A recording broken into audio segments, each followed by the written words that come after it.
Hi, everyone. Hi, everyone. I'm your host, Patty G. Russo, and this is Let's Talk Pets on Society Bites Radio. Today, we welcome to the show Jeanette Garlow, and she's with the Microchip Hunters. And the Microchip Hunters are part of the Lost Dogs of America umbrella, I guess. Maybe I think that's I think that's what you Yeah. would say. Yeah.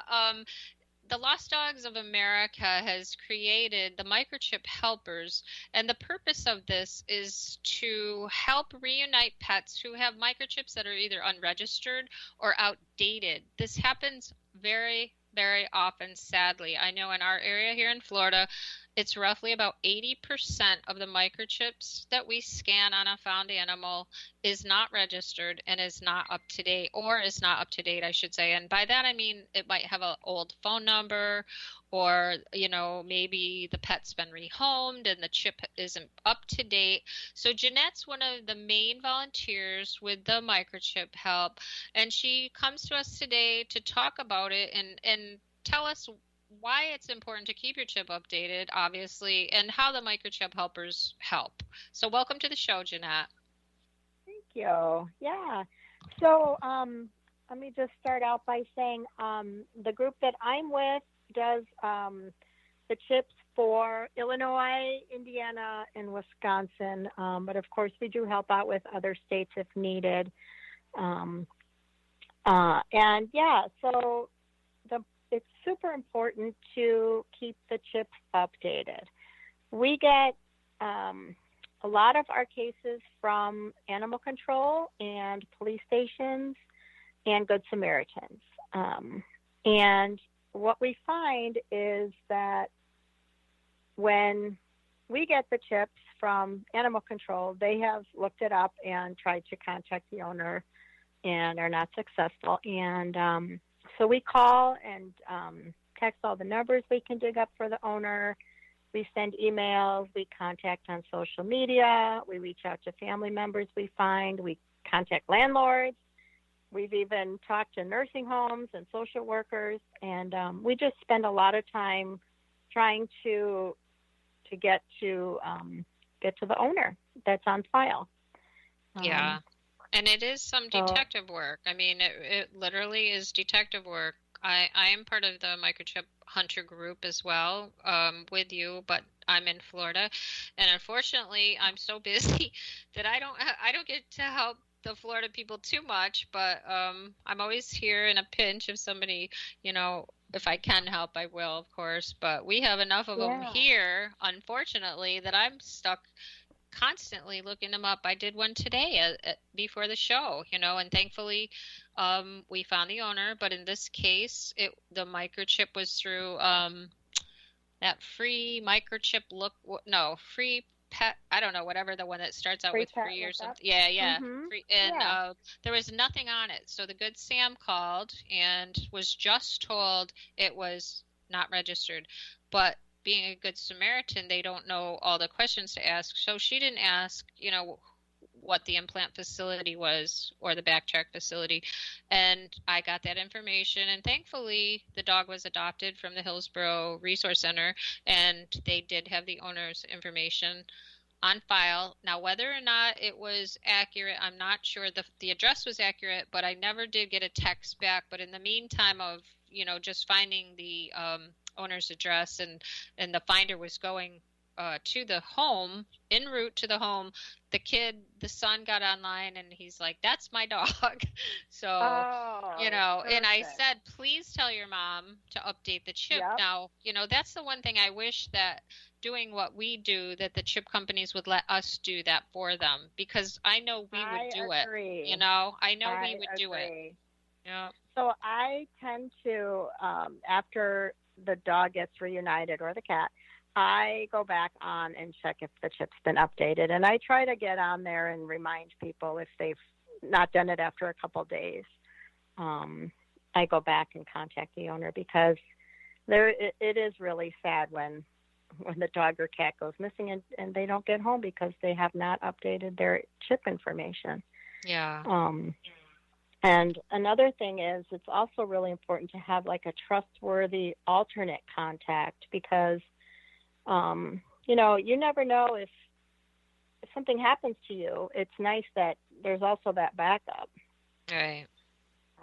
And it's super important. We actually had a situation where a vet wasn't able to reach the owner, and they called the alternate contact, and the dog was missing for years, but the alternate contact was no longer part of the primary contact's life, and they came and picked the dog up, and the reunion was posted, and the owner saw it and contacted this other alternate contact and got her dog back. But oh, jeez. I mean, it's just right. So not only updating, just making sure everything is correct in the system for your alternate. Right. One thing I would love to see, and maybe as an organization as big as the Lost Dogs of America with this program in place, it would be wonderful if they could hook up with like the Veterinary Association. It's so simple how they send out the email reminders or postcard reminders that your pet's vaccines are due. At the same time, they should also place a small disclaimer on there that please remember to either microchip your pet, or if it is chipped, to update or check and make sure that everything is accurate and up to date. I mean, that's a very simple step that would help tremendously, I think. It really would help tremendously. But I do know that a lot of people don't even know where to call to update or how to get information on the microchip. Yeah. So well, that is another. I think there's a multiple issue there with not knowing where and how, and then price. Yes. Price can be an issue too. I know that, we always recommend for people to, like, if they adopt a dog or a cat and they transfer the ownership, I always like it when they transfer the ownership to the microchip company that manufactured the chip, because if you register it with another company, there are vets and shelters that automatically know certain numbers belong to certain microchip companies, and that's who they call. And then there's nothing updated, and they don't get the dog or cat home. Yeah. It does happen. It happens kind of frequently. Yeah, it does. And just to clarify that for people, because, I know it's like people talking about something they do every day and people listening are like, what? And when you just said that, I knew exactly what you meant. But to clarify that, it's when we scan a pet for a chip, or a vet does or a shelter does, a number pops up, and the number doesn't say much other than a number, and maybe it'll tell you the company, like Avid or whoever the chip is from. So what Jeanette means is that people, and I call them the old school, they'll just say, okay, I'm going to call Avid, but they don't take the step, the most important step of putting that number into the petmicrochiplookup.org .org, and or is it .com? .org. Kathy and I always go back and forth on that, to find out if it's registered with somebody else, because so many of our local rescues, I don't know if they do where you are, but a lot of our local rescues are using Found Registry because it's free for life. And free for life is great, so an owner doesn't have to, not update because they don't want to pay, but it does have this issue of that particular problem that, if somebody doesn't take that other step of putting that chip number in, I mean, I don't know how many times, and you probably had it not necessarily through the microchip help, but maybe just through your other volunteer with the Lost Dogs of Illinois, is hearing that the chip is unregistered automatically, and then you call and it's like, no, it's not, or I mean, it is, yes, it is registered. Yeah.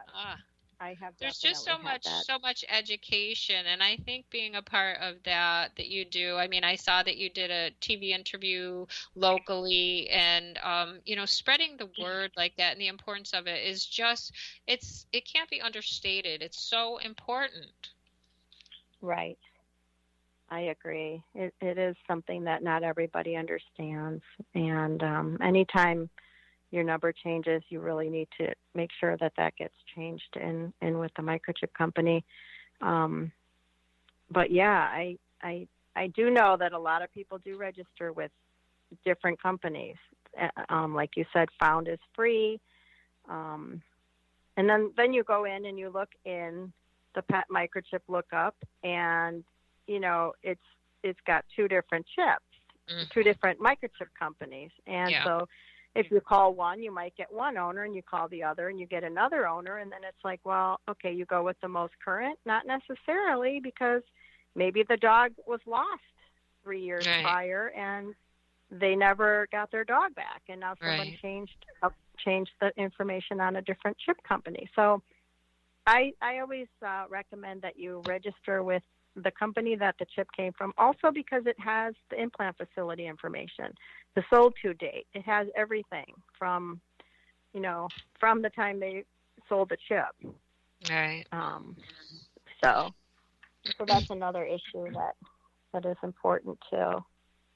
So how did you get involved with this, Jeanette? You're one of their top people there, and I didn't realize you were doing the 3 states. I thought it was like you were doing the entire United States. Well, to be honest, I started out that way. So I've been with Lost Dogs Illinois 4 years, and when I heard about the Microchip Hunters group, I was super excited because I saw how many dogs were not getting home. And so I just thought that was something that they really needed. And so I joined the group, and at the time, it was about 3 years ago, at the time, it was still kind of forming groups, and, it was states were getting added in, but it was kind of all one at the time. So I was involved with all the states, and then it kind of got broken up because Texas is a big one, and then Illinois seems to be a big one, and then we kind of grouped the other ones into just another itself group with the miscellaneous rest of the states. But and so I have been doing the work on all of them, but I started helping just oversee the Illinois page because it got busier.